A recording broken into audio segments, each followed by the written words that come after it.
मित्रांनो, ठरलं तर मग या मालिकेच्या आजच्या भागामध्ये अर्जुन आणि सायली अद्वैत कलाजवळ बसलेले असतात. तो सोन्याचा दागिना त्यांना दाखवतात. त्या दुर्बिणीतून अद्वैत पाहतो आणि म्हणतो, हॉलमार्क तर आमच्या ज्वेलर्सचा आहे, CJK95. याचा अर्थ 95 साली आमच्याकडेच हा दागिना घडवून आणलाय. तेव्हा अर्जुन सायली खुश होतात आणि मग अर्जुन म्हणतो, ग्रेट. आता हा दागिना नक्की कुणी घडवून आणलाय याचं रेकॉर्ड तर तुमच्याकडे असेलच ना. तेव्हा अद्वैत सांगतो, ऍक्च्युली तेव्हा ना डिजिटल रेकॉर्ड नसायच्या आणि रजिस्टरमध्ये सगळं काही हाताने लिहिलं जायचं. आता 95 सालचं रजिस्टर आमच्याकडे असेल, पण यामध्ये सगळ्या डिटेल्स असतील की नाही हे नाही माहीत. अद्वैतचं हे बोलणं ऐकून आता सायली आणि अर्जुनचा चेहराच पडतो. मग त्यावरती आता कला म्हणते, असं कसं म्हणतोस रे तू चांदेकर.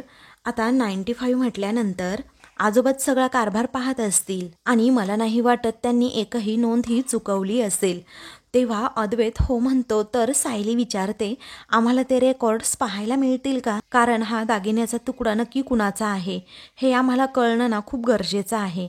तेव्हा अद्वैत म्हणतो, एक सेकंद हा वहिनी. म्हणतो अगोदर लॅपटॉप ओपन करतो आणि त्यामध्ये रेकॉर्ड आहे का अगोदर ते चेक करतो. कुठे आजोबांनी नोंदी ठेवल्या आहेत का ते सुद्धा चेक करून एकदा खात्री करतो आणि मग नंतर त्याच्या कर्मचाऱ्यांना फोन करतो. सायली अर्जुन अजूनही काळजीतच असतात, कारण त्यांना अजूनही हवे तसे पुरावे मिळालेले नसतात.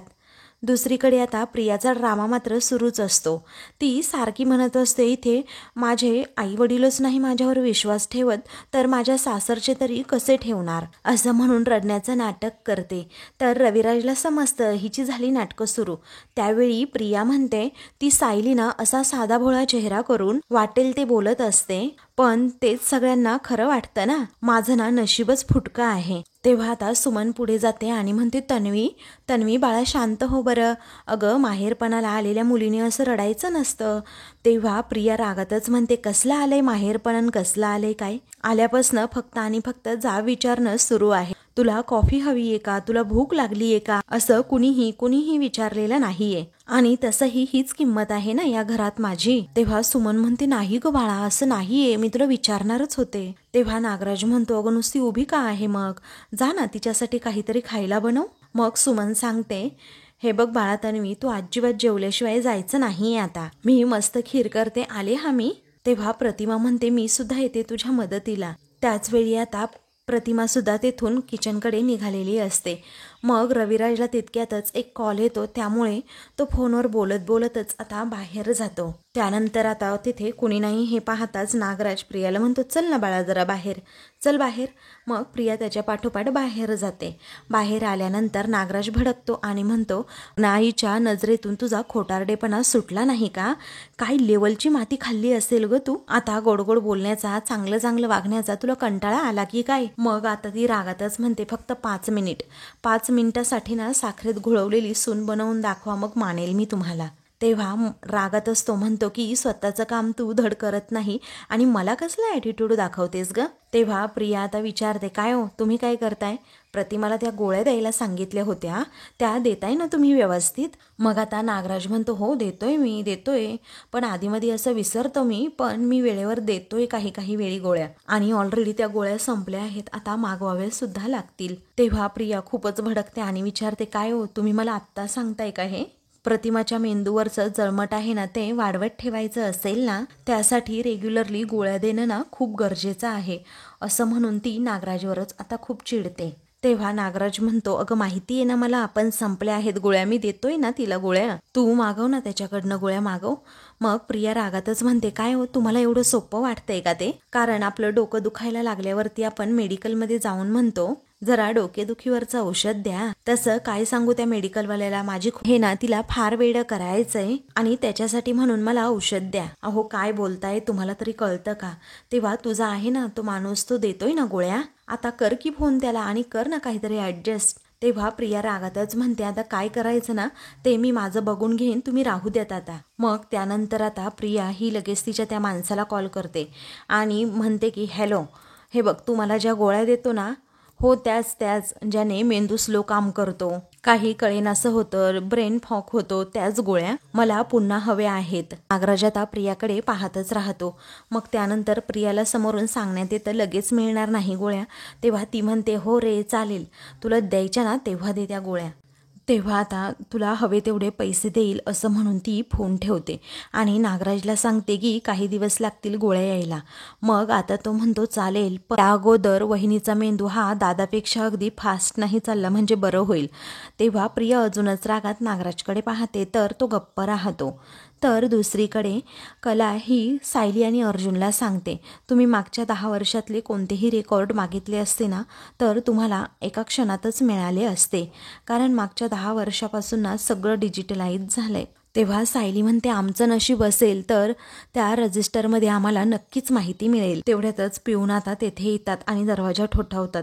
अद्वैत त्यांना आतमध्ये बोलवतो आणि त्यांच्याकडे रजिस्टर देतो आणि उठूनच अर्जुनजवळ जात त्याला म्हणतो हे 95 सालचं रेकॉर्ड आहे, रजिस्टर आहे बघ, यामध्ये ना बनवलेल्या सगळ्या दागिन्यांची लिस्ट आहे, त्याचबरोबर रेकॉर्डसुद्धा आहेत. मग पेंडंट असेल किंवा चैन विथ पेंडंट असेल आणि फार तर 20 ॲड्रेस आपल्याला सापडतात. ते रेकॉर्ड्स आता पाहू लागतो आणि म्हणतो यामध्ये एकूण एक डिझाईन्स अशा वर्णन करून लिहिले आहेत, त्यामुळे जरा शोधणं सुद्धा अगदी सोपंच जाईल आणि हा तुकडा नक्की कसला आहे ना हे आपल्याला नक्कीच कळेल. तेव्हा सर्वजण आता त्या डिझाईन्ससुद्धा पाहू लागतात आणि मग त्यानंतर कला म्हणते मला काय वाटतंय, तुम्ही जो तुकडा घेऊन आलात ना तो कोणत्याही गोल किंवा चौकोनी आकाराचा नाही आहे.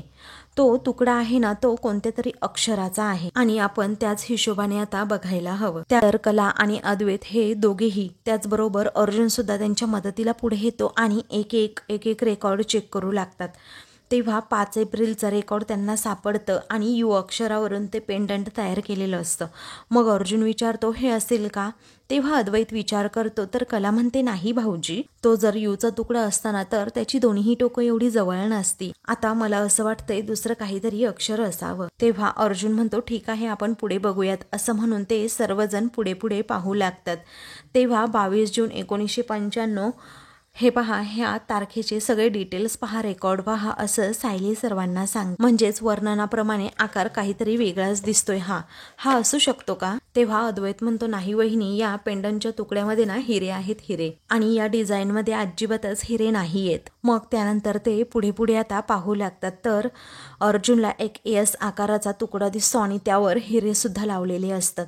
मग त्यावेळी अर्जुन अद्वैत कलाला ते दाखवतो आणि म्हणतो हे पहा, हा तुकडा यसचा सुद्धा असू शकतो ना, दागिन्याचा, पेंडंटचा. मग आता कला, अद्वैत आणि सायली, अर्जुन सगळे काही त्या यसकडे पाहू लागतात आणि मग कलाच्या मनात विचार येतो की हा नक्कीच असू शकतो. त्यावेळी ती खात्रीने सांगते की हो भाऊजी, हा ना तुकडा नक्कीच यसचा असू शकतो. आता 1 मिनिट हा असं म्हणून ती आता तो तुकडा जवळ घेते आणि लगेचच मॅच करून दाखवते.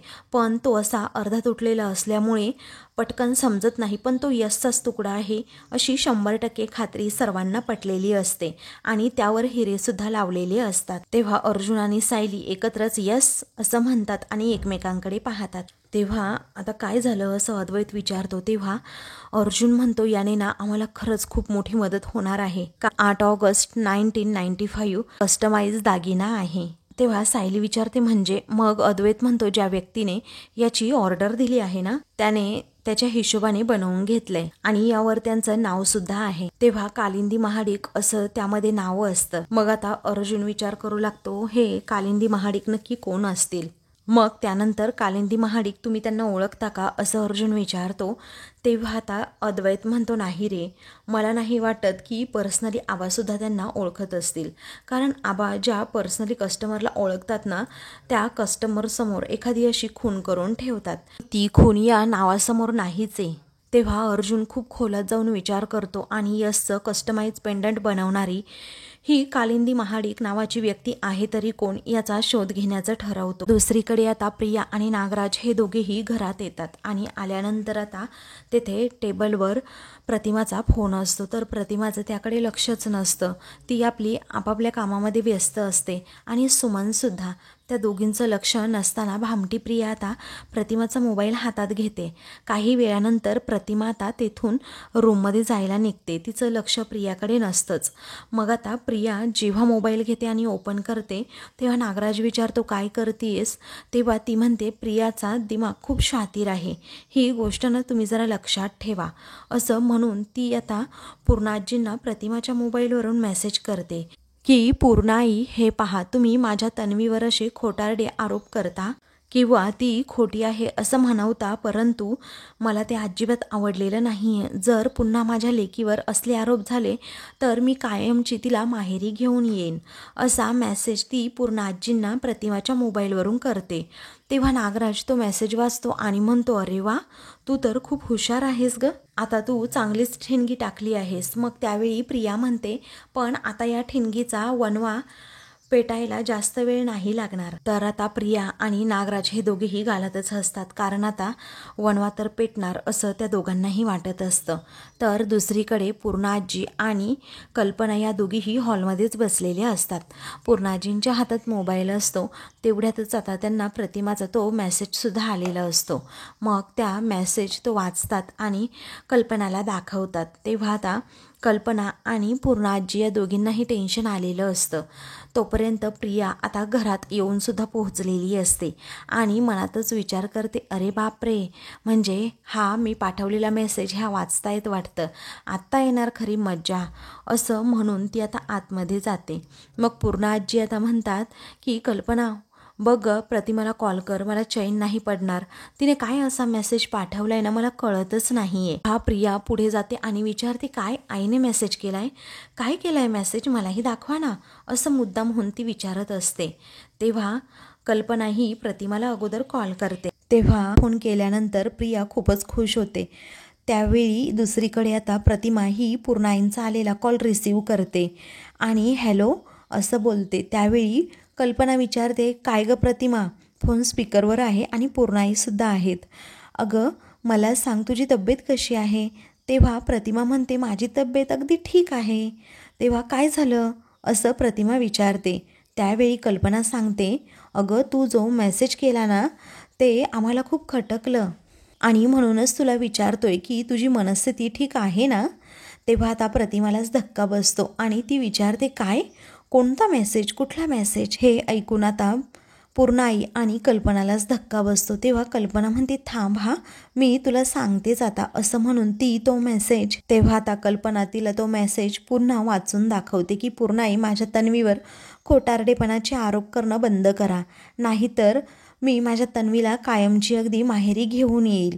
आता हा मेसेज ऐकून प्रतिमालाच धक्का बसतो आणि ती विचारते काय, मी असा कोणताही मेसेज वगैरे केलेला नाही आहे असं प्रतिमा खरं सांगते.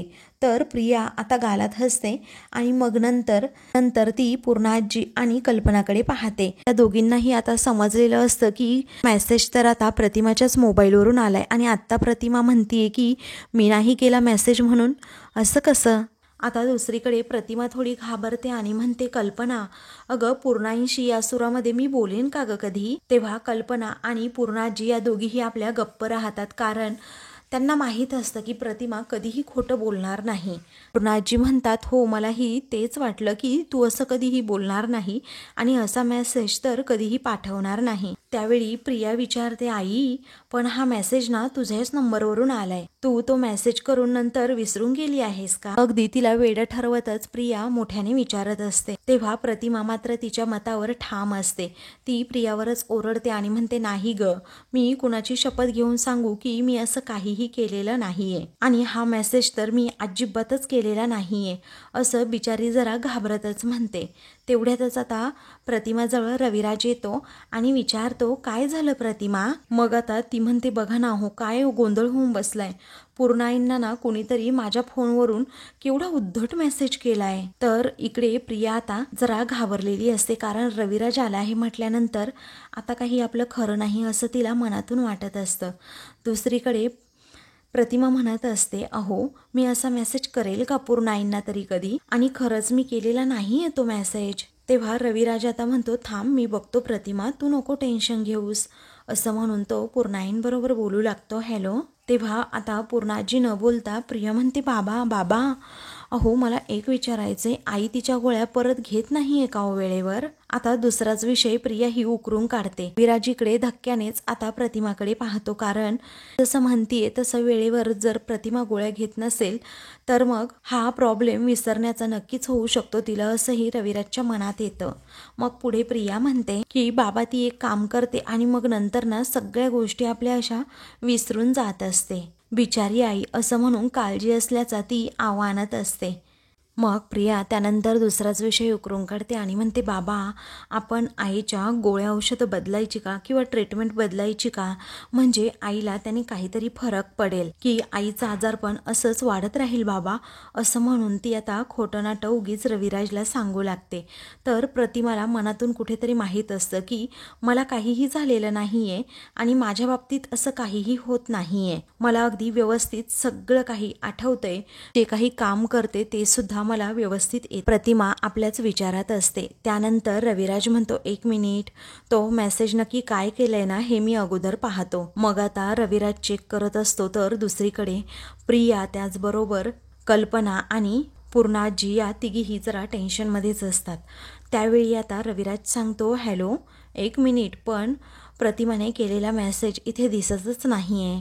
तेव्हा प्रतिमा सांगते की अहो कसा दिसेल मेसेज, कारण मी केलेलाच नाहीये तो मेसेज, मग कसं दिसू शकतो सांगा बरं तुम्ही. तर प्रियाने तो मेसेजेस आता डिलीट करून टाकलेला असतो. मग आता पूर्णाजी सुद्धा विचार करतात आणि म्हणतात, रविराज तुम्हाला एक सांगू, मला असं वाटतंय की प्रतिमा माझा असा अनादर कधीही करणार नाही. तर आता कल्पनाला सुद्धा खात्री असते, रविराजला सुद्धा खात्री असते की प्रतिमा असा उद्धटपणा तर कधीही करणार नाही, कारण तिचा स्वभाव सगळ्यांना अगोदरपासून माहीत असतो. त्यानंतर रविराज म्हणतो, हो की नाही पूर्णाई, तुम्हालाही असंच वाटतंय ना की प्रतिमा असं कधीही मेसेज वगैरे करणार नाही, तुम्हाला उद्धटपणे बोलणार नाही, तुमचा अपमान अनादर करण्याचा विचार तिच्या डोक्यातही येणार नाही. तेव्हा पूर्णाजी म्हणतात, हो बरोबर आहे. मग त्यावेळी पूर्णाजी म्हणतात, अहो रविराज, पण हा मेसेज तर तिच्याच मोबाईलवरनं आलाय, हे पण अगदी तितकंच खरं आहे. तेव्हा प्रिया आता मूर्खासारखी मान फक्त डोलावत असते. तर रविराज बिचारा आता प्रतिमाकडे पाहतो आणि त्यालाही काळजी वाटते की खरंच प्रतिमाच्या मोबाईलवरून मेसेज गेलाय असं पूर्णाई म्हणतायत, परंतु त्या असं कधीही म्हणजे कधीही खोटं बोलणार नाही. पूर्णाई खरंच बोलत असतील की प्रतिमाच्याच लक्षात राहिलं नसेल, आता हाच प्रश्न रविराजला पडलेला असतो. त्यामुळे सगळेच जण आता कन्फ्यूज झालेले असतात. त्यावेळी आता कल्पना म्हणते, भाऊजी ऐका ना, मी तुम्हाला ना या मेसेजचा स्क्रीनशॉट पाठवते. तेव्हा रविराज म्हणतो, हो पाठवा वहिनी. मग आता स्क्रीनशॉट काढून ती जेव्हा प्रतिमाच्या मोबाईलवर तो मेसेज पाठवते आणि म्हणते, हा भाऊजी पाठवलाय बघा बरं तुम्हाला तो मेसेज. तेव्हा आता तो मेसेज हे दोघेही वाचतात. मग आता प्रतिमा खूपच घाबरते आणि म्हणते, नाही अशक्य आहे, हे अशक्य आहे, मी असं काहीही केलेलं नाही आहे आणि मी असा मेसेजही केलेला नाही आहे, असं ती तिच्या मतावर ठाम असते.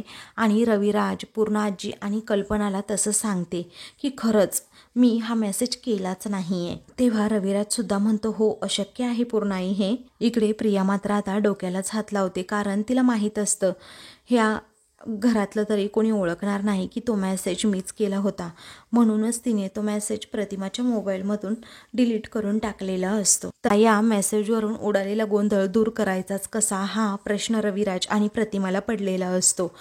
पण आता पूर्णाई म्हणते म्हटल्यानंतर हे खरं सुद्धा असू शकतं आणि यामागचा सूत्रधार वेगळा कोणीतरी असू शकतं का, अजूनही रविराजच्या डोक्यात ही गोष्ट आलेली नसते. दुसरीकडे अर्जुन आणि सायली हे रात्रीचे आता कोल्हापूरवरून पुन्हा आपल्या घरी आलेले असतात. अगोदर ते आपल्या घरी आपल्या खोलीत चैतन्याला बोलावून घेतात आणि त्याच्याकडे तो सोन्याचा तुकडा देतात. त्यानंतर अर्जुन सांगतो, हा खरंच खूप मोठा ब्रेक थ्रू आहे आपल्या केसमधला. मला अगोदरपासूनच वाटलं होतं की हा तुकडा साक्षीचा असेल आणि आता मला कन्फर्म झालंय की हा तुकडा त्या अक्षराचा आहे, म्हणजे हा तुकडा नक्कीच साक्षीचा असू शकतो. तेव्हा आता सगळेजण अर्जुनकडे पाहू लागतात. त्यानंतर सायली म्हणते, ते पेंडंट जर साक्षीने विकत घेतला आहे याचा जर पुरावा काही आपल्याला मिळाला असताना तर जरा मदत सुद्धा झाली असती, परंतु 1995 साली पेंडंट साक्षीने विकत घेतलेलं असणं शक्यच नाहीये. मग आता चैतन्य आणि अर्जुनसुद्धा सायलीच्या या बोलण्याचा विचार करू लागतात, कारण 1995चा तर साक्षीचा जन्म आहे. तेव्हा अर्जुन म्हणतो, नाही नाही तुमचं बरोबर आहे, तेव्हा तर ती जन्माला आली असेल, पण चांदेकर ज्वेलर्सकडनं तो तुकडा विकत घेणारी ती बाई, तिचं नावसुद्धा जरा वेगळंच आहे ना. त्या बाईने तिला ते पेंडंट भेट म्हणून दिलं असेल का, असं सायली आता अर्जुनला विचारते. तेव्हा अर्जुन आता त्या गोष्टीचा खूप विचार करू लागतो. मग त्यानंतर सायली विचारते, आणि जर तसं असेल तर त्या बाईचा आणि साक्षीचा काय संबंध असू शकतो. मग आता त्या बाईचा आणि कोल्हापूरचा काही संबंध असेल का, असंही अर्जुन विचारतो. मग आता चैतन्य सांगतो, अरे काहीतरी संबंध हा असणारच आहे, नाहीतर अशी सोन्याची गोष्ट कुणी कुणाला कशाला गिफ्ट देईल. तेव्हा अर्जुन आता विचार करतो, पण असेल कोण ती बाई. तेव्हा आता सगळेजण आपापल्या परीने विचार करत असतात. चैतन्य म्हणतो, मला एक सांगा, या पेंडंटबद्दल आपल्याकडे अजून काय माहिती आहे. तेव्हा सायली आता सांगते, चैतन्य भाऊजी, आपल्याला उपयोगी पडेल अशी फार काही माहिती तर मिळालेली नाहीये. एवढीच मिळाली की पेंडंटचं वजन किती आहे, ज्याने हे पेंडंट घडवलं त्या कारागिराचं नाव, आणि 8 ऑगस्ट 1995ला ते विकत घेतलं गेलं. चैतन्य धक्क्यानेच आता सायलीकडे पाहतो आणि विचारतो, काय वहिनी, एक मिनिट, असं म्हणून तो आता विचारतो, काय तू तारीख काय म्हणालीस सायली वहिनी. तेव्हा सायली सांगते, 8 ऑगस्ट 1995. तेव्हा चैतन्य आता जरा मोठ्यानेच बोलतो, काय 8 ऑगस्ट 1995. तेव्हा हो, काय झालं, तू एवढा शॉक का झालास, असं अर्जुन आश्चर्याने विचारतो. तेव्हा 8 ऑगस्ट 1995 ही साक्षीची बर्थ डेट असल्याचं चैतन्य सांगतो. आणि हे ऐकून अर्जुन सायलीला आता प्रचंड मोठा धक्का बसतो, आणि त्यांना खूप मोठा ब्रेक थ्रू आता मिळालेला असतो की तिच्याच बर्थ डेटच्या दिवशी हे पेंडंट बनवलं गेलं आहे, किंवा त्या पेंडंटवर खास तिची बर्थ डेट ही कोरली गेली आहे. हे आता अर्जुन आणि सायलीसमोर सत्य आल्यानंतर ते चैतन्यकडे पाहतच राहतात, आणि मग नंतर एकमेकांकडेही पाहतात, कारण या केसमधला हा खूप मोठा ब्रेक थ्रू असतो. आणि आता कोर्टामध्ये आपल्याला हे सुद्धा प्रूव्ह करता येऊ शकतं की साक्षीचंच हे पेंडंट आहे, कारण त्यावर तिची जन्मतारीख आहे. तर आता मित्रांनो, पुढील भागामध्ये अर्जुन, सायली आणि त्याचबरोबर चैतन्य आतमध्ये म्हणजे रूममध्ये डिस्कस करत असतात. अर्जुन म्हणतो, सगळे डॉट्स आता आपल्याला हवे तसे जुळतायत. तेवढ्यातच प्रिया तेथे येते आणि दरवाजाला कान लावून उभी असते. त्यानंतर अर्जुन म्हणतो, यस डिझाईनचं पेंडंट म्हणजे साक्षी शिखरे, आणि जी बाई जिने पेंडंट हे गिफ्ट केलं, जी कालिंदी महाडिक, ती म्हणजे साक्षीची आई, आणि तिच्या बर्थडेसाठी साक्षीला हे पेंडंट तिने दिलं गेलं होतं. तेवढ्यातच आता कल्पना तेथे येते आणि प्रियाला नेमकं रंगेहात पकडते. तेव्हा ती विचारते, तन्वी, ती मोठ्यानेच ओरडते, आणि तू तिथे काय ऐकण्याचा प्रयत्न करत होतीस, असं रागात विचारते. तेव्हा अर्जुन, सायली आणि चैतन्यसुद्धा बाहेर येतात. मग आता काय झालं मम्मा, असं अर्जुन विचारतो. तेव्हा कल्पना रागातच म्हणते की काही नाही, अरे तुमच्या दरवाजाला कान लावून ती ऐकत होती. मग प्रिया रंगेहात पकडली जाते. अर्जुन म्हणतो, कुत्र्याचं शेपूट वाकडं ते वाकडंच, असं मी म्हणणार नाही, पण त्यामध्ये कुत्र्याचा इन्सल्ट होईल ना, असं म्हणून तो चांगली जाता तिची लायकी काढतो. तर प्रिया रागातच त्याच्याकडे पाहते. अशाच मालिकेंची पुढील भाग पाहण्यासाठी चॅनलला सबस्क्राईब करा.